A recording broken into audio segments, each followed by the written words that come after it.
Namo Vishnupadaya Radhikaya Priyatamane Shri Srimad Bhaktivedanta Narayana Namine Shri Krishna Lila Kapane Sudaksham Navdhari Madhuri Gunashchaitam Paramparenyam Purusham Mahantam Narayanam Tam Shrastha Namami Sri Dandina Bhakta Shuru Manicha Shri Krishna Padabda Dhritai Puridi Chaitanya Lila Amrita Sara Saram Narayanam Tam Satatam Prapadye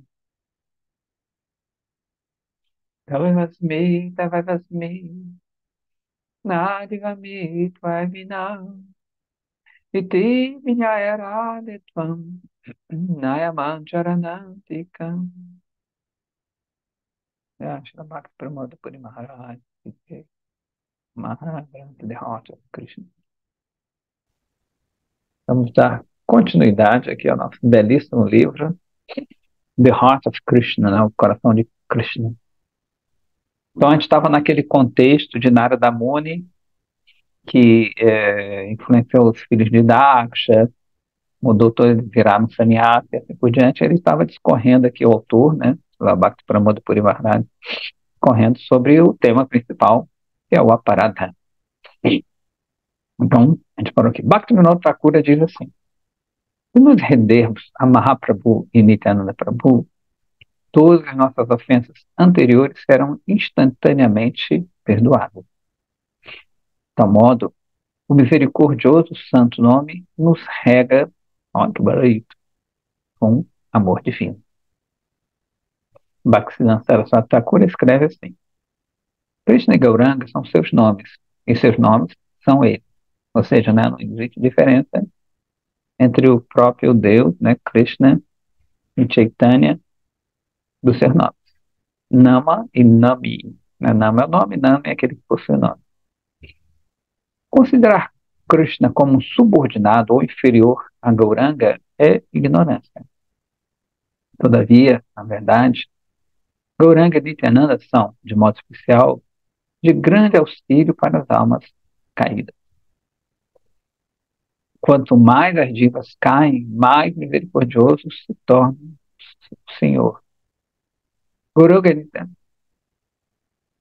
Botou ponto aqui, desculpa. Quanto mais as divas caem, mais misericordioso torna o Senhor. Gauranga e Nityananda, que são as manifestações divinas da generosidade divina. Né? Alguém pode questionar aqui e falar, então vou cair mais ainda para ele ser mais misericordioso comigo. Não é por aí, né, gente? O acesso a Krishna Lila é limitado mesmo para as mais elevadas almas liberadas. Mahaprabhu e Nityananda Prabhu se apossaram do Madhura Rasa, né, desse relacionamento de doçura de Vrindavana, e o estão distribuindo livremente mesmo para as almas mais desqualificadas. O fluxo da corrente nectária parte dos pés de Gauranga e Nityananda arrastam aquelas almas ao santuário dos pés de lótus de Krishna. Beleza, hein? Então a gente viu que, em geral, né, quando se refere à poeira dos pés, os pés das divindades, quer dizer dos Vaishnavas, que estão sempre ali aos pés de Gauranga e Nityananda. A gente vai ver, vai contar umas histórias assim também. A adoração ao Gauranga não exclui a adoração a Krishna, tampouco é inferior à adoração a Sri Radha e Krishna. Este tipo de suposta devoção está desprovido de sequer uma gota do néctar divino de Krishna Prema. Ou seja, adorar só Gauranga, adorar só Radha e Krishna. Né? Na nossa linhagem, a gente adora os três. Mahaprabhu nunca tolera Vaishnava parada. Ramachandra Puri, Devananda Pandita e outros são vivos exemplos dessa verdade. Então, Ramachandra Puri era discípulo de Madhavendra Puri, que é o mestre de Ishwar Puri, que é o mestre de Chaitanya Mahaprabhu. Então ele era o Parang Gurudeva de Chaitanya Mahaprabhu, Madhavendra Puri, né?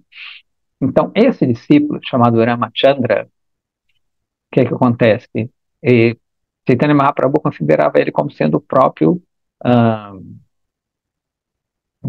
mestre dele, porque ele era irmão espiritual do seu mestre, tudo bem? Hum. Então ele tinha muito respeito. Só que esse Ramachandra Puri é um ser assim, bem particular, que diz que no fundo ele era um Mayavadi, né? Mas alguém pode estranhar, vem cá, como é que Madhavendra Puri, que é o Parangurudeva Chaitanya Mahaprabhu, tem um discípulo Mayavadi? Ah,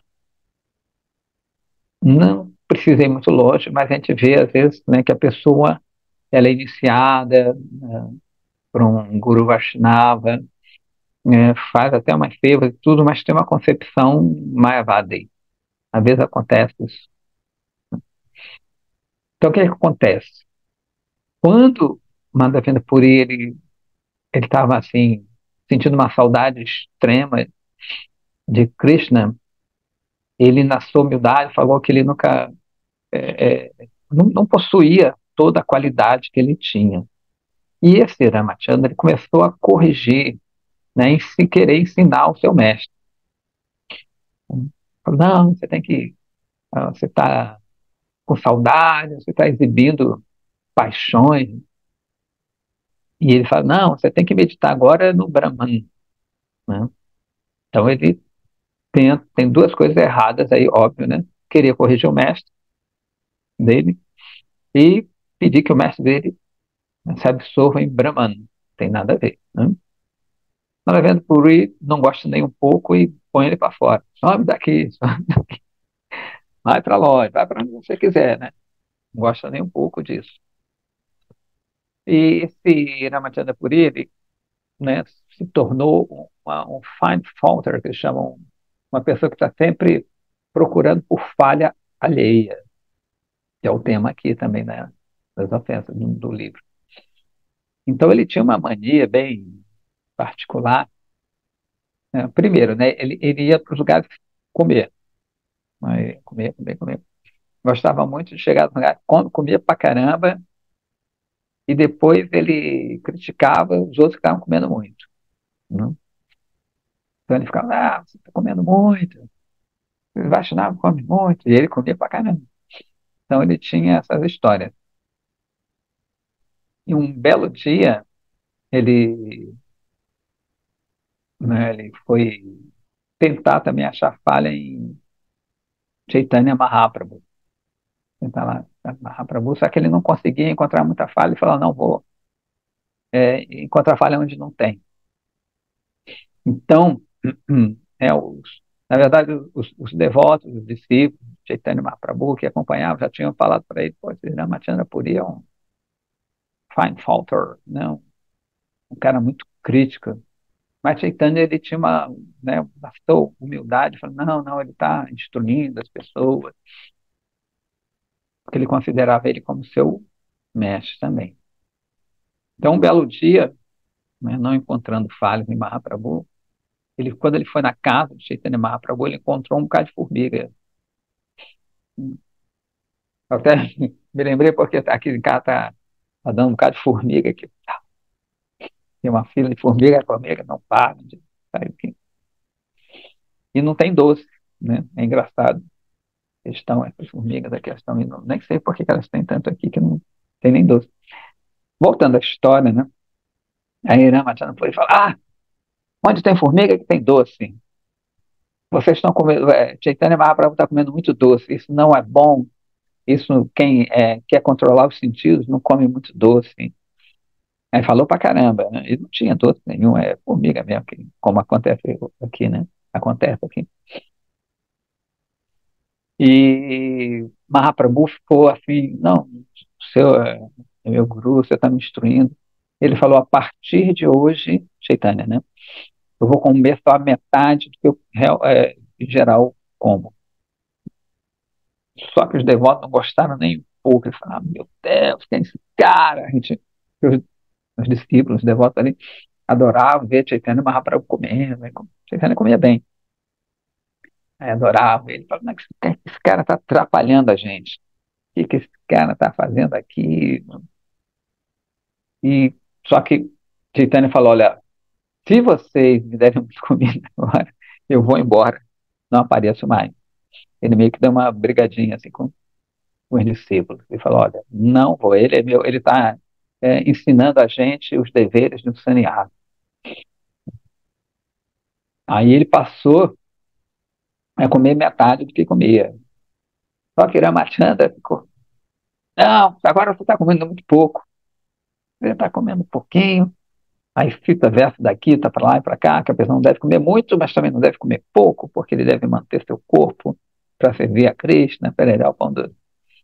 Então não tinha jeito, né? Ramachandra Puri não tinha jeito, e depois ele vai embora, os devotos ficam aliviados e passam a dar a mesma quantidade que Mahaprabhu comia, né? Então, é isso que justamente o encontrar falhos, né, como um vício. O Gurudev falava de ofensa, que era como você começa a fazer ginástica, né? Você começa com 1 quilinho só, depois dois, três, né? Vai pedindo mais, o músculo vai pedindo mais peso ali, né? Então, ele falou aqui de Ramachandra Puri e Devananda Pandita. Devananda Pandita, é, é óbvio que são pessoas especiais também, né? Óbvio, estão participando ali de Krishna Lila. Devananda Pandita era um Baguriresh, né? Era um dos gurus de Krishna em outra vida, Krishna Lila. Então, Devananda Pandita, ele costumava falar o Srimad Bhagavatam, explicava o Bhagavatam, tinha um bocado de aluno. E um belo dia, Srivasa Pandita, né, ele vai nesse encontro e começa a rolar no chão quando ele ouve o Bhagavatam. Tá no chão, tá gritando. Aí as pessoas que ouviam os comentários de Devananda Pandita botaram ele para fora. E esse cara está atrapalhando a gente aqui, o nosso estudo. Ah, bota ele para fora, enxotaram ele. Devananda Pandita viu tudo isso e não fez nada. Fez nada. Isso foi antes de Mahaprabhu aparecer, se não me engano. E quando Mahaprabhu soube disso, mais tarde, né, ele, o Siddhartha ficou na dele, não parece, ficou meio chateado. Aí não fez, Mahaprabhu ficou muito zangado com ele e falou para ele mais tarde que ele não entendia, não entendeu nada do Srimad Bhagavatam, né? Não tinha entendido nada, nada, nada. Como é que você expulsa um Vaishnava, né? Já que a essência do Bhagavatam é Bhakti, né? Você servir os Vaishnavas e por diante, falou, não, você pode saber, né, tudo ali, mas não entendeu nada do Bhagavatam. Hum, E ele meio que foi para lá. Devananda Pandita, mais tarde, ele viu um kirtan com Vakreshwara, que era um grande discípulo também de seguidor de Chaitanya Mahaprabhu. Vakreshwara cantava, trimestre, Devananda ficou impressionado com aquilo ali. E Vakreshwara caiu, né, no chão de êxtase. Devananda Pandita, ele movido, assim, né, ficou tão atraído por Vakreshwara, né, que foi lá, limpou ele, começou a servir para Vakreshwara, botou a cabeça dele no colo, né, limpou tudinho ali, tomou conta dele. E às vezes ele depois, Vakreshwara dançava de novo, ele afastava aí com a vara o pessoal lá que estava atrapalhando Vakreshwara. E quando Mahaprabhu soube disso, ele ficou muito satisfeito, muito satisfeito. E devido ao serviço que ele estava fazendo a um Vaishnava super, super elevado, né, o conceito dele começou a mudar. Aí ele se aproximou mais de Chaitanya Mahaprabhu e Chaitanya Mahaprabhu acabou perdoando, né? Inclusive falou também, olha, vai para Srivasa Pandita e cai aos pés dele, né? Inclusive em Mayapur, né, Mayapur Navaduipa, tem o Devananda Gaudiya Mata, que é o lugar onde Mahaprabhu perdoou Devananda Pandita. Então, ele está falando que são os exemplos ah, que Mahaprabhu não tolera Vaishnava parado. E continuando aqui no livro, falando, mesmo mãe Shati teve que pedir perdão a Dvaitacharya antes que o Senhor pudesse abençoá-la com prema. Óbvio que ela já tinha prema, né? Isso aqui é só faz parte da lila. Então, mãe Shati é outra história também, que ela dá uma bronca e a Dvaitacharya, ele diz que ele botou pilha, né, incentivou Chaitanya Mahaprabhu a aceitar sannyasa, desculpa, aceitar sannyasa. Então, deu uma bronca nele. Poxa, você, né, botou meu filho para sannyasa, agora não tenho ele mais aqui, brigou com a Dvaitacharya. Então, Mahaprabhu não gostou nem um pouco, né? Falou, não, como é que você faz isso e tudo? Para você ver, não é mesmo? É a mãe de Mahaprabhu, óbvio que é esse extremo amor, né, apego a Chaitanya Mahaprabhu. Então, numa certa ocasião, a Dvaitacharya prestou Dandavata Pranama, né, aquela reverência com o corpo todo, e Chaitanya falou, olha, aproveita, pega a poeira dos pés agora, né, de Advaitacharya. A Advaitacharya não gostava disso, de que pegasse no pé dele, especialmente, né, a mãe de Mahaprabhu. Não, os outros tudo bem, mas a mãe de Mahaprabhu.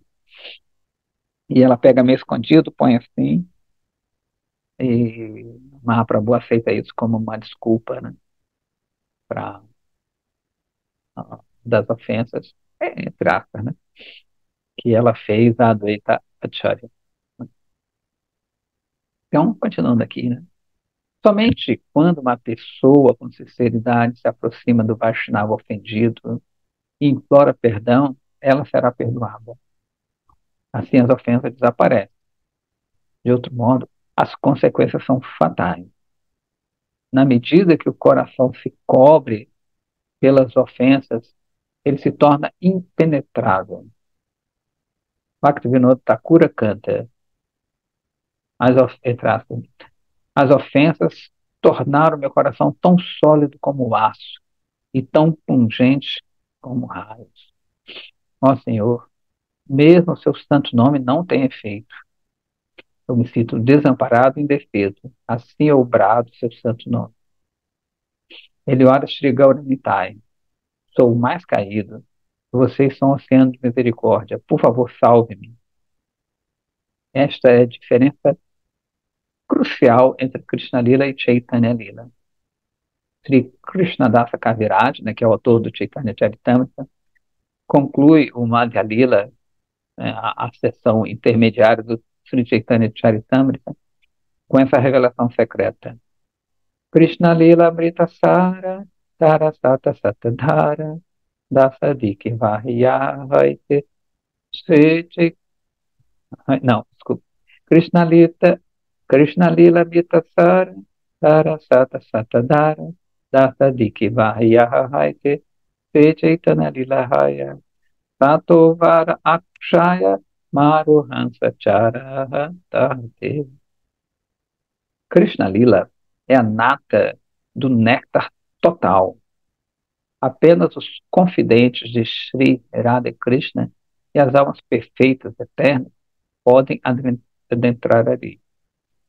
Então, diz que a Lila de Chaitanya é o apêndice. Né?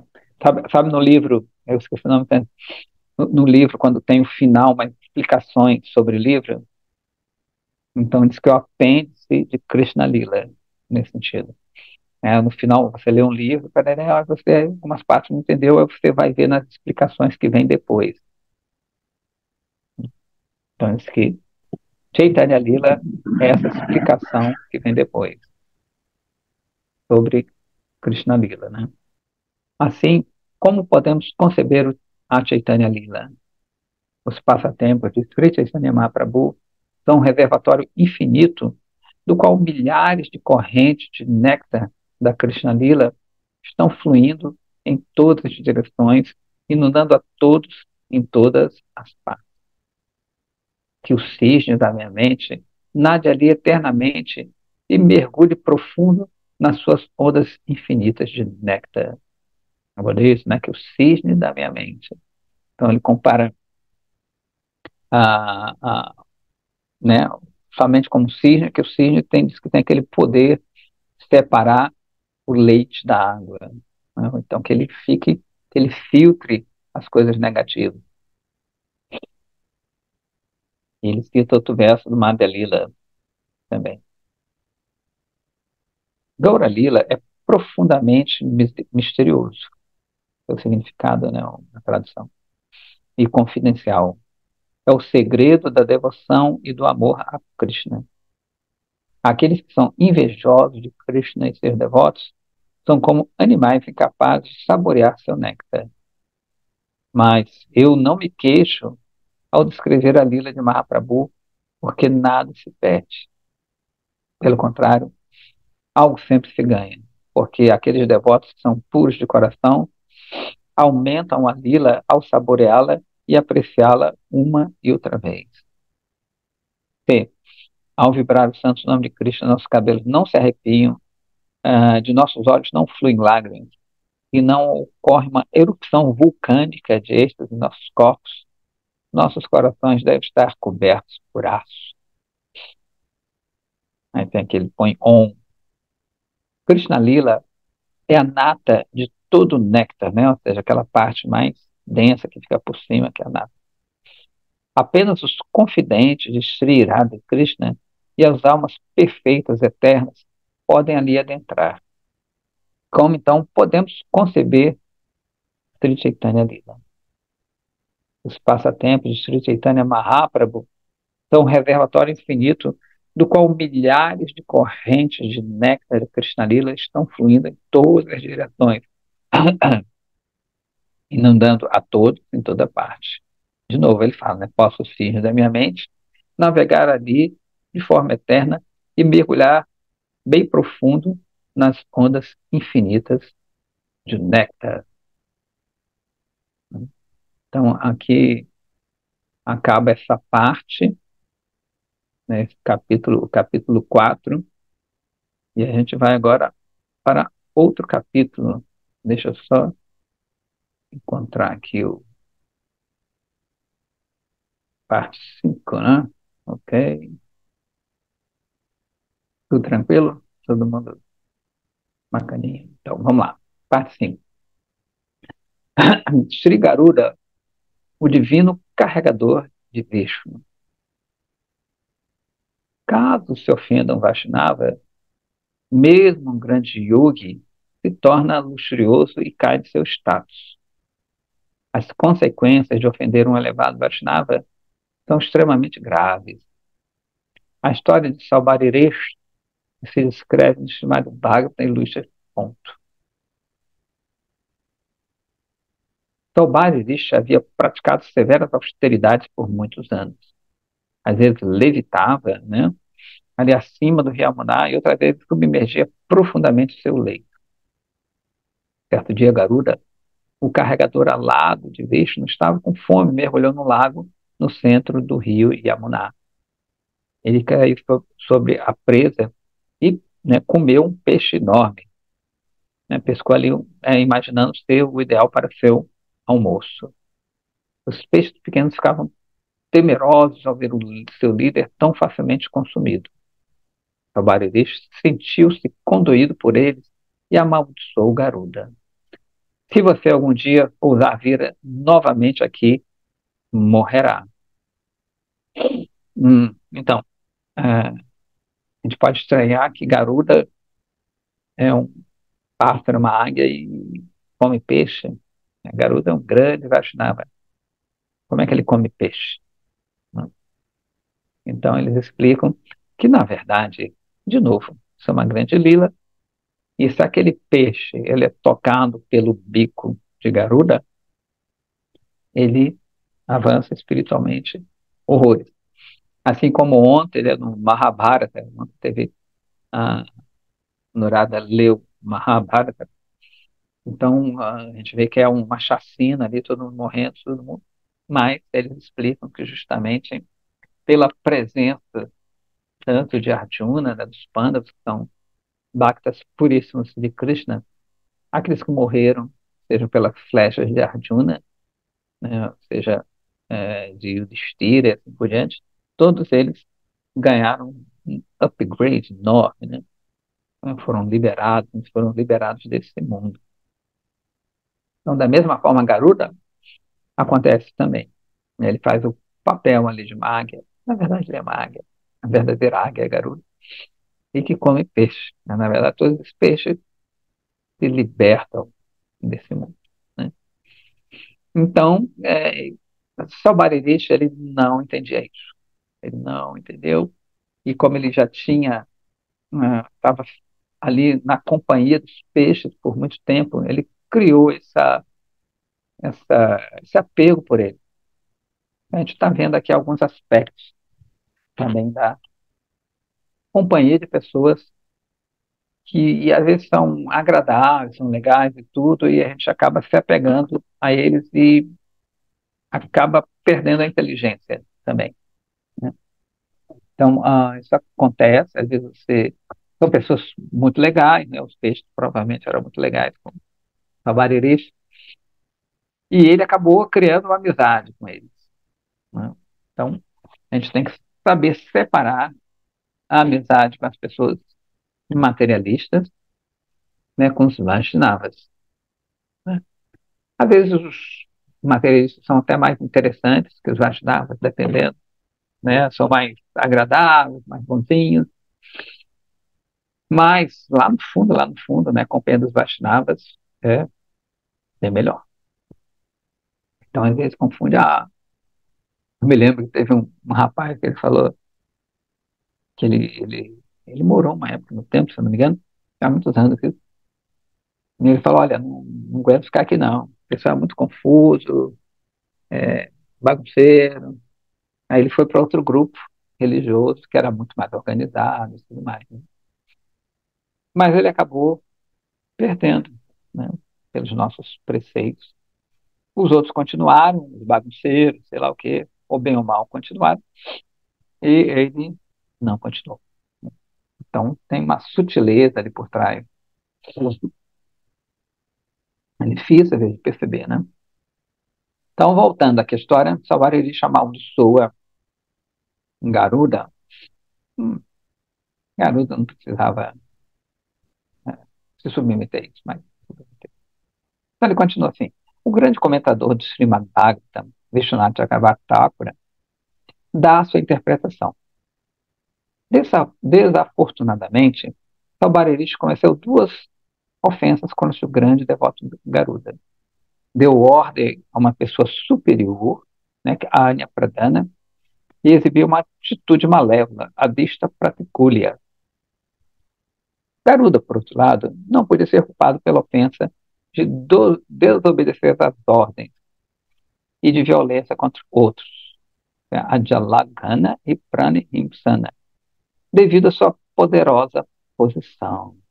Então, ele ah, não cometeu nada errado, né? Taubari cometeu a terceira ofensa ao amaldiçoar, ao amaldiçoar um, um Nitya Parsada, né? Seja um companheiro eterno, Senhor.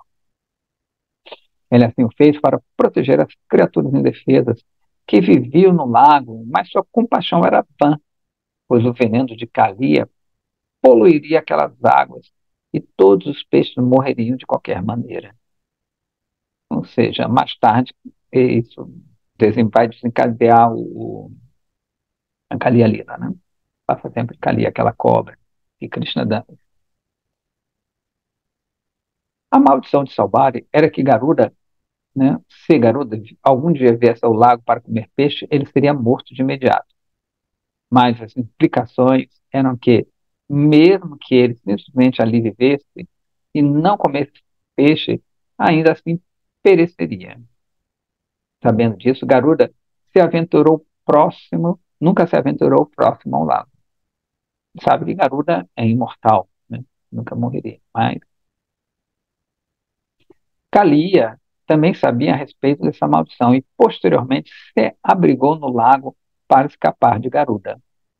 Na tentativa de mostrar misericórdia para com os peixes, Salbari trouxe para si as terríveis consequências do aparata. Diz que a estrada para o inferno está pavimentada de boas intenções. Não? Né? Então, a gente sabe que Calia é uma cobra, que também as cobras têm uma rixa com Garuda. Garuda sendo uma águia, a águia come cobra. Então, o que é que aconteceu? É, olha que legal, né? Então, devido a essa maldição, né, que Salbarirish deu a Garuda, ele não entrou mais nesse lago, nessa parte, que na verdade era um lago adjacente assim, do rio Yamuna.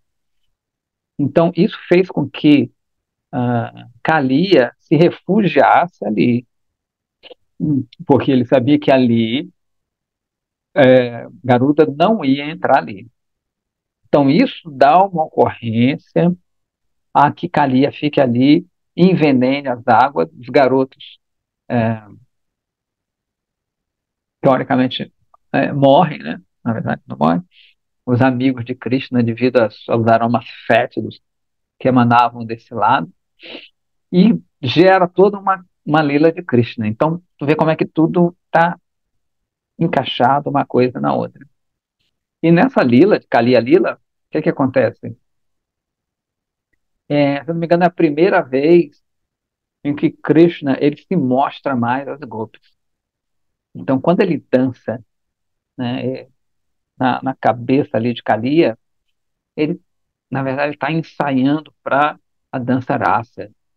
É um ensaio, ele está mostrando para os golpes, porque ali, o que aconteceu? Quando Krishna pula para expulsar Kaliya, ah, as pessoas sabem, vão correndo para ali e a Shura desmaia, comoção total. Fala, ela vai destruir, essa serpente vai matar Krishna. Só que Krishna começa, né, resumindo aqui, Krishna começa a dançar em cima, ela tinha várias cabeças, começa a dançar em cima dessa serpente. Então ele faz várias coisas, né, como toda lila, serve para vários propósitos. Com essa dança, ele pisando nela com aquela dança, ah, ela acaba cuspindo todo o veneno, ou seja, toda a impureza dela está indo embora, porque, né, imagina Krishna tocando os pés na sua cabeça, ele purifica Kaliya, ele recupera Kaustuba, que era uma joia ali, e ele, principal, parte principal, é que ele se mostra para as golpes. Ele tira, ele é um prólogo da dança. Tipo, ele está falando assim, olha como é que eu vou dançar com vocês futuramente. Então, e as golpes têm essa oportunidade de vê-la ali livremente também. Então, é um encaixe, né? As lilas vão encaixando uma coisa com outra, servem para várias coisas. Vamos lá. Salbari foi assim desviado do caminho espiritual e iniciou o pesadelo infernal de exploração sexual, culminando na escravidão da vida familiar. Ele trocou o desfrute ilimitado da alma pelo prazer fugaz da carne. Isso se arrastou por anos. Contudo, devido a que se abrigou nas águas do rio Yamuna, que são espirituais e purificantes, ele se arrependeu profundamente e outra vez foi capaz de reassumir suas práticas espirituais, que no final das contas conduzem à liberação. Então ele acaba, esse Salbaririsha, depois que ele faz tudo isso, ele vê dois peixes transando, né? Fazendo lá suas coisinhas. Ele vê e desperta nele um desejo também de ter relações sexuais. E ele sai do rio Yamuna e vê uma menina belíssima. Ele acaba, na verdade, casando com várias meninas, ele se expande, não me lembro agora quantos, ele se expande em várias formas e casa com várias meninas. Né? Só que depois, com o tempo, como ele falou aqui, né, devido a ele ter ficado muito tempo em Yamuná, Yamunadevi purificou ele e ele volta à sua prática. Os caminhos do infinito são misericordiosos e desconhecidos. Ocorreu que, enquanto Savarirish executava suas austeridades, o grande rei Maharaja Yuvanaswar, antepassado de Ambarisha Maharaja, ele vai explicar aqui, tentava procriar seus herdeiros. Ele tentou todos os meios possíveis para conceber uma criança através de sua centena de esposas, mas permanecia sem êxito. Totalmente desanimado, ele entrou na floresta com ela. Os piedosos sábios da floresta iniciaram o Indra Yarna, ou seja, o sacrifício para satisfazer a Indra. Assim, ele abençoaria o rei com o filho. Eles executaram o sacrifício com grande cautela. Um cálice cheio de água que se destinava a ser bebido pelas rainhas principais do rei, a fim de fertilizá-las, foi deixado dentro da arena sacrificatória. Certa noite, o rei despertou de seu sono sentindo sede. Encontrou o cálice e bebeu seu conteúdo. Na manhã seguinte, os sábios viram o cálice vazio e ficaram alarmados. Quando descobriram que o rei bebera água, eles compreenderam que isso socorrera pela intervenção do Senhor. Eles ofereceram orações ao Senhor, aceitando o seu ato divino e glorificando seus caminhos misericordiosos.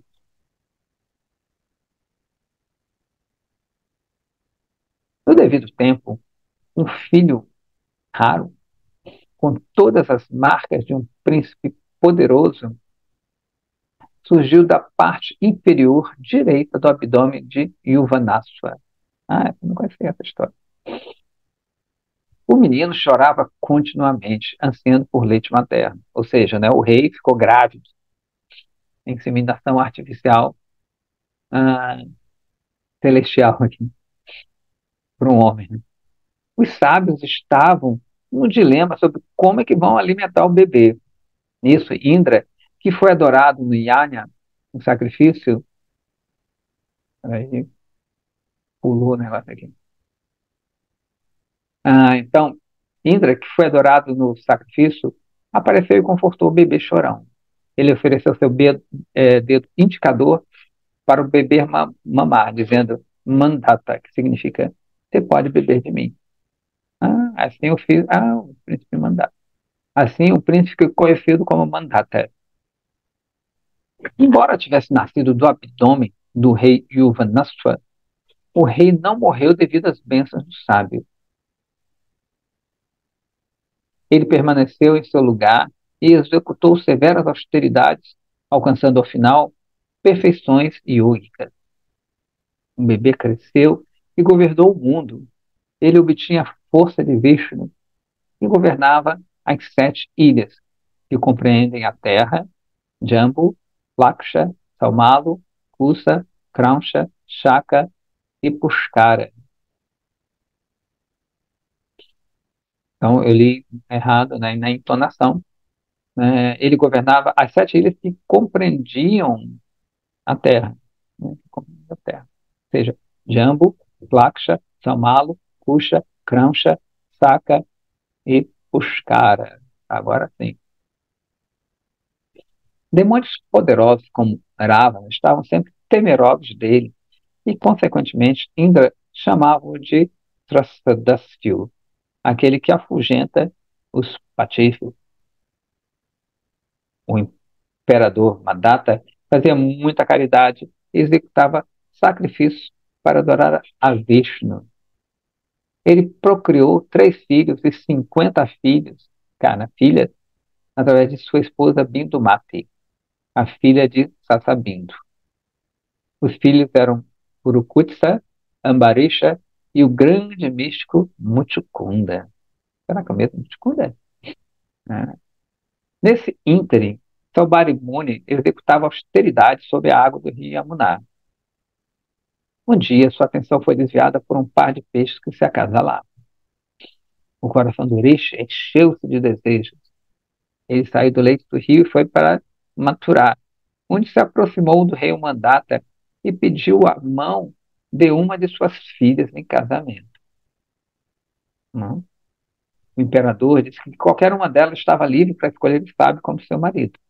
Tabarilis pensou assim consigo: devido às minhas austeridades, estou velho, enrugado, cinzento, né? Ele estava com uma aparência bem desagradável e não sou atraente para uma jovem princesa. Eu devo me fazer tão belo que mesmo as donzelas celestiais sonharão em me ter como marido. Assim, com seu poder místico, ele transformou-se num belo jovem. Quando foi escoltado pelos guardas reais, todas as 50 princesas o acharam tão irresistível que disputavam entre si, todos desejando casar-se com ele. Né? Ficou bonitão. Albaririche casou-se com todas elas e construiu 50 palácios magníficos de tanto esplendor que o próprio palácio de Senhor Indra parecia pequeno em comparação. A gente vê que, pela força da estética, ele ficou poderosaço mesmo. O imperador Mandata estava extremamente impressionado pela opulência de Sabaririche. No confronto com o estilo de vida real do Rishi, o do imperador era humilde, apesar de seu imenso império. Embora Sabaririche estivesse rodeado por um luxo de frutos fantásticos, ele não se sentia satisfeito ou em paz consigo. Do mesmo modo que a manteiga é combustível para o fogo, a gratificação sensorial incrementa os desejos luxuriosos de um homem. Então ele iniciou uma reflexão. O que eu fiz? O que eu tenho feito? Só por ver o acasalamento de um peixe, eu abandonei o caminho da autorrealização apenas por sexo. Devido à minha ofensa à garuda, eu me destruí. Olha para mim. Ninguém deve desperdiçar seu tempo fixando-se nos objetos sensórios. Salve seu coração e mente pela meditação constante no Senhor Supremo. E se você se encontra solitário, fique na companhia com os santos, se abrigar completamente aos pés de lótus do Senhor. Então, tem uns métodos aí de alguns supostos mestres que falam que você tem que usufruir ao máximo. Você tem que, não estar com vontade, faz aquilo ali, faz ao máximo, que um dia vai acabar. Então, o Salvareixa falando que não, né? Ele tinha aquilo tudo ali e não estava encontrando mais prazer.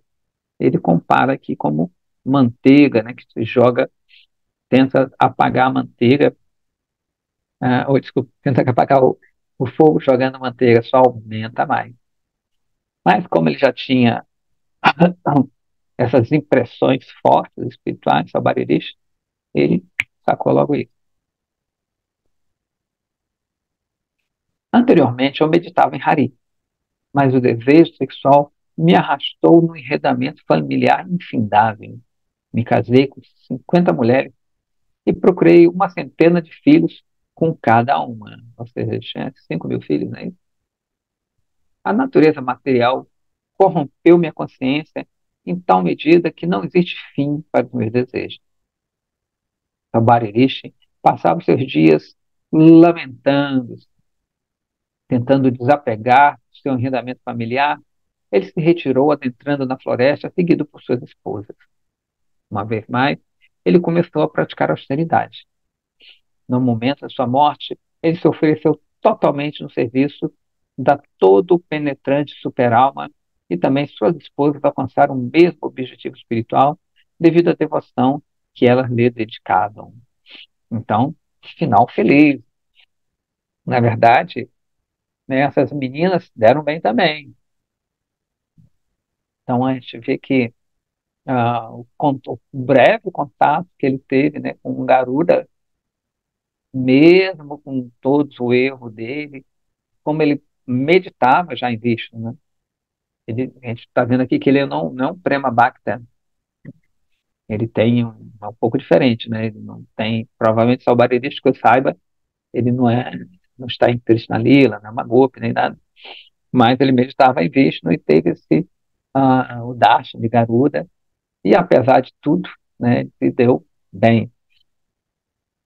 como na história de Nalakuvara e Manigriva, também são os filhos de Amaraja, desculpa, de Kuvera, olha, são os filhos de Kuvera, que, né, aquela história que a gente conhece, que eles estavam embriagados com as meninas, todo mundo pelado, aí chega Narada Muni, né, e amaldiçoa, então esse breve contato com Narada Muni, eles acabam virando árvores no jardim de Nanda Maharaja, e acabam conseguindo a bênção de Krishna.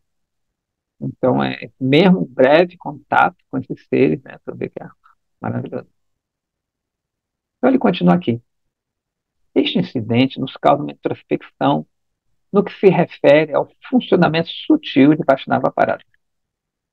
O poderoso sábio Salvari cometeu uma ofensa contra os pés de Garuda por um ato de simpatia ao peixe.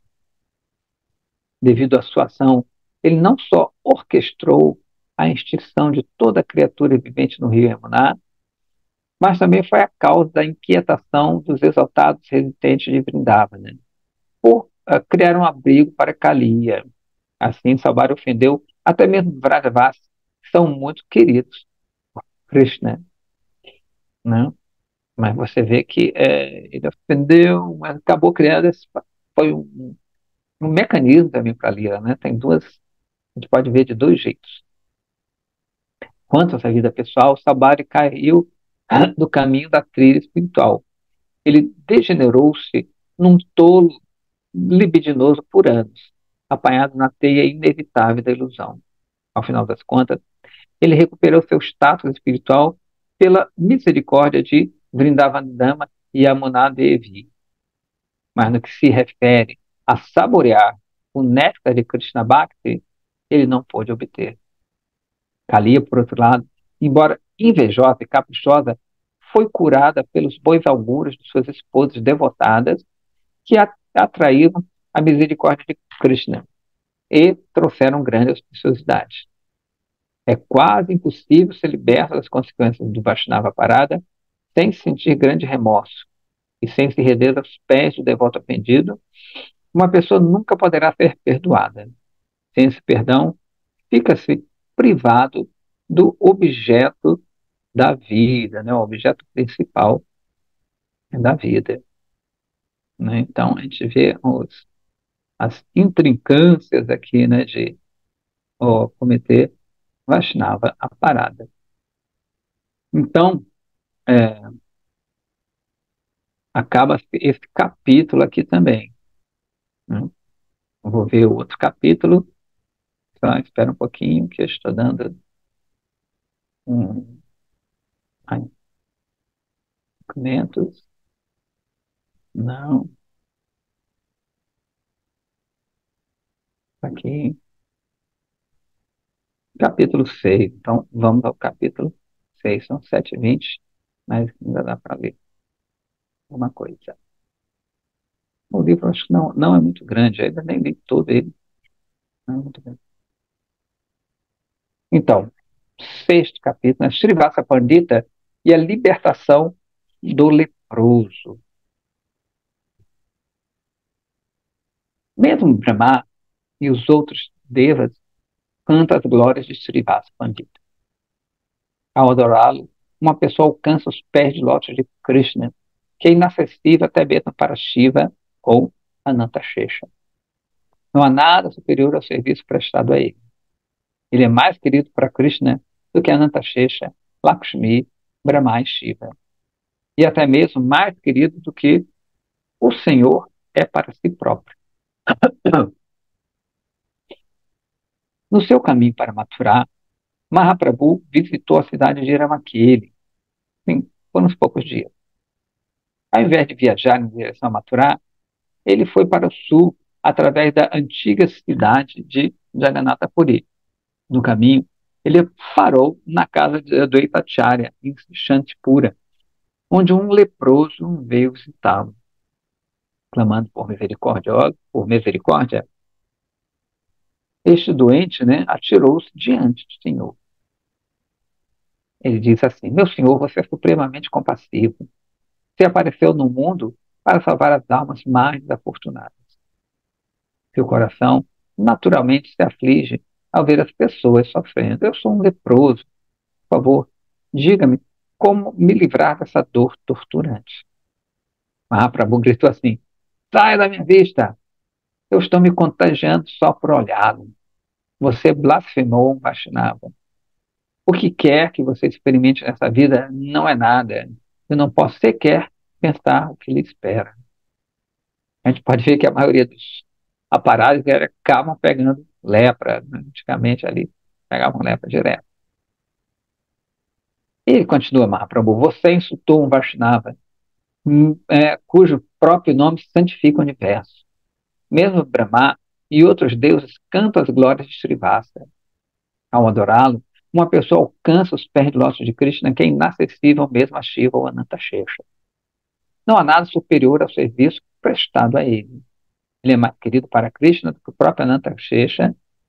Ananta Shesha é aquela cobra, né, onde Narayana se deita, Lakshmi, a esposa de Narayana, e Shiva, e o mesmo o próprio Senhor.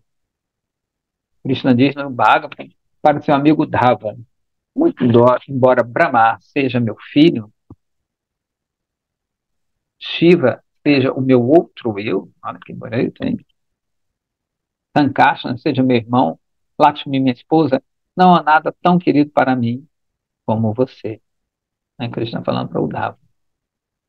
Qualquer um que blasfeme tal Vaishnava sofre misérias indescritíveis, nascimento após nascimento. A erudição, o bom nascimento e a religião dos ofensores são inúteis. Toda a sua oração é recusada por Krishna.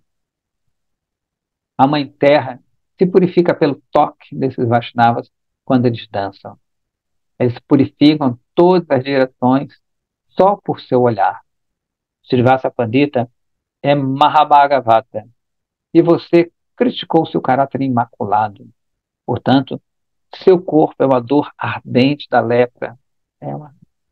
Mas essa punição não é nada quando se compara com o que está lhe aguardando. Sinto repugnância mesmo de olhar para você. Nem eu posso libertá-lo. As palavras de Sri Chaitanya Deva espantaram um leproso que se prostrou orando. Eu deveria estar louco por blasfemar um Vaishnava. Não percebi a seriedade de minhas ações. Agora estou sofrendo, mas sei que a natureza dos sábios é aliviar o sofrimento alheio. Eles são compassivos até mesmo com os ofensores. Assim eu imploro a você que me abrigue. Além disso, quem pode me salvar? Ah, você conhece todos os remédios e penitências para as diferentes ofensas. Assim sendo, o Pai Onipotente Universal, ó Pai Onipotente Universal, botaram assim. Por favor, diga-me, a que penitência devo submeter-me? Mahaprabhu disse assim, então, o que você está experimentando é só a reação imediata pela ofensa. Porém, o sofrimento que se segue vida após vida é inimaginável. Você ofendeu o Srivasa Pandita. Assim, é a ele que você deve implorar perdão. Vá até lá e caia a seus pés. Apenas se ele desculpar, você pode ser absolvido de sua ofensa. Remove o espinho do corpo através da mesma abertura que ele causou quando entrou. Um espinho que entra no pé não pode sair pelos ombros. Uma pessoa deve aproximar-se do Vaishnava a quem lhe ofendeu e suplicar-lhe perdão. Ela será perdoada somente com o consentimento deste Vaishnava. O coração de Srivasa Pandita é absolutamente puro. Cai seus pés e suplique abrigo. Ele nunca vê os erros alheios, por isso, lhe concederá perdão. Você será libertado e sua miséria desaparecerá. Todos os devotos alegraram-se. O leproso, em apreciação à ilimitada misericórdia do Senhor, reverenciou Mahaprabhu e partiu, foi direto encontrar-se com Srivasa Pandita. Quando ele se atirou aos pés, e suplicou perdão, essa magnânima e compassiva joia mais preciosa dos Vaishnavas, Srivasa Thakura, assim perdoou. Dessa maneira, o leproso foi libertado. Sri Chaitanya Mahaprabhu salientou as consequências da ofensa ao Vaishnava. Mas apesar do seu aviso, se alguém insulta ou criticam Vaishnava, o Senhor pessoalmente os pune. Se testemunhar uma discussão entre Vaishnavas superiores, é nosso interesse não observar isso como uma briga mundana, mas como um veículo para transmitir e realçar em cada um deles o amor a Krishna, do mesmo modo que se deu na disputa verbal entre a rainha Satyabhama e a rainha Rukmini. O sujeito transcendental dessa disputa era sempre o mesmo, Krishna. Não? Então, não tem aquela coisa, não se mete em briga de cachorro grande.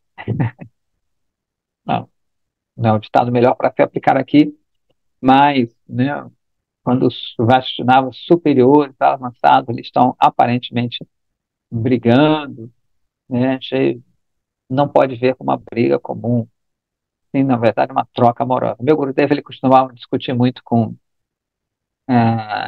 Trivikrama Maharaj.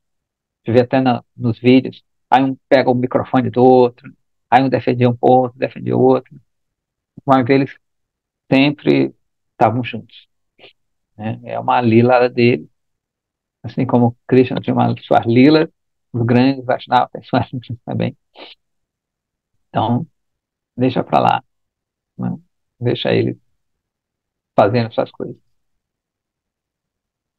As diferenças de opiniões entre os Vaishnavas são inspiradas por Sri Chaitanya a fim de nos instruir.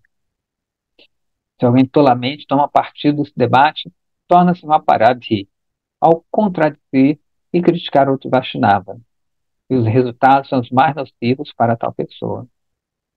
É como se alguém estivesse servindo Krishna com uma mão e esbofeteando com outra. Quando a pessoa compreende que os Vaishnavas são diferentes membros do corpo transcendental de Krishna, ele entende que o Senhor e seus devotos são inseparáveis. Eu me lembro que uma vez eu fui separar uma briga, era também um tapa. Mas eu nunca mais me falei, deixa eu brigar. Né? Óbvio que não é a mesma coisa, é só para, né, ver que, na verdade, nenhum dos dois vai sair ferido, questão é outro nível, e o ferido sai, somos nós. Se adorarmos Krishna e seus devotos e permanecermos imersos no serviço aos pés de lótus de Krishna, então nos tornaremos imortais. Qualquer pessoa que, com sinceridade, narre ou ouça as instruções auspiciosas, sempre estará protegido de cometer Vaishnava parado. O ponto a ser considerado aqui é que, às vezes, a discórdia entre Vaishnavas elevados dá prazer a Krishna porque eles disputam sobre ele, né, como servir a mais a ele, como satisfazer a Krishna. Contudo, se o devoto se infecta pelo Namaparada dirigido a ofender um Vaishnava humilde, então nenhuma simpatia pode ser estendida. Existem numerosos exemplos nas escrituras que descrevem essa autodestruição. No Hari Bhakti Vilasa é citado o Shloka do Skanda Purana, o qual foi falado por Markandeya Rishi Amagirata. Esses patifes que criticam os Vaishnavas não só são arrastados, mas levam seus pais com eles. E qualquer pessoa que não sente prazer ao ver um Vaishnava deve viver no inferno. A respeito da necessidade de se evitar a má companhia, o Haribhakti Vilasa cita o Srimad Bhagavatam. As pessoas com consciência desenvolvida, intelecto elevado, devem, por completo, rejeitar a má companhia e buscar a companhia dos Vaishnavas, pois apenas suas instruções podem findar a ansiedade causada pelo desejo. É uma citação, né, do Haribhakti Vilasa 10.318. Srila Bhaktivinoda Thakur diz que mesmo o guru que ofende o Vaishnava deve ser rejeitado. Primeiramente, uma pessoa deve se tornar um guru qualificado, mas se por alguma razão transforma-se no ofensor contra o santo nome, ele de modo gradual começa a perder seu poder de discriminação. Ele então blasfema o Vaishnava e perde seu gosto pelo Krishnanama. E pouco a pouco afunda nas garras do materialismo e exploração de mulheres. Srila Vishwanath Chakravarti Thakur explica que a má companhia, né, significa apegos que nos arrastam para um nível inferior.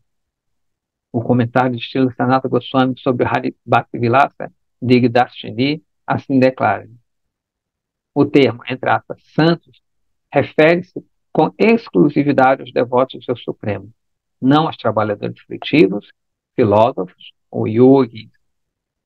A má companhia significa apego excessivo à família, amigos e lar.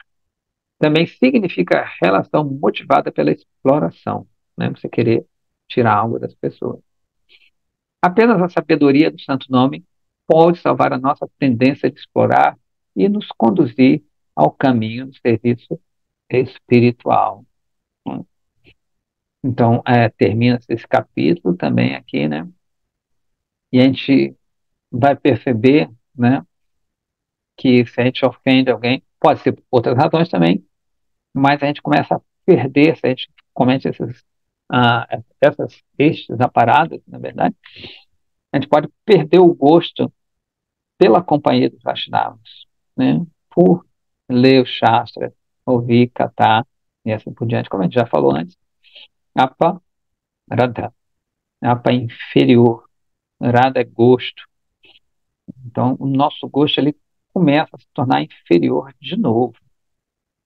Então, tudo aquilo que a gente pensava, que já estava um pouco distante, hein, parece que adquire um novo tempero. Poxa, né, você deixa de ir para né, sei lá, um evento Vaishnava, né, vai para outro evento, começa a perder esse gosto. Já não tem gosto daquilo. Aquilo já não. Você fica numa assembleia Vaishnava, já fica meio agoniado, tem muita vontade ali, né? Então, são coisas que podem ser operadas, ou não também, pode ser outra coisa, escrito está acabando, pode ser outras coisas também, mas, de qualquer forma, a gente tem que ficar atento, né? Dar uma escaneada, por que será que eu estou assim? Né? O que está acontecendo? Né? A gente tem que dar uma analisada, né? Porque isso não é um bom sintoma.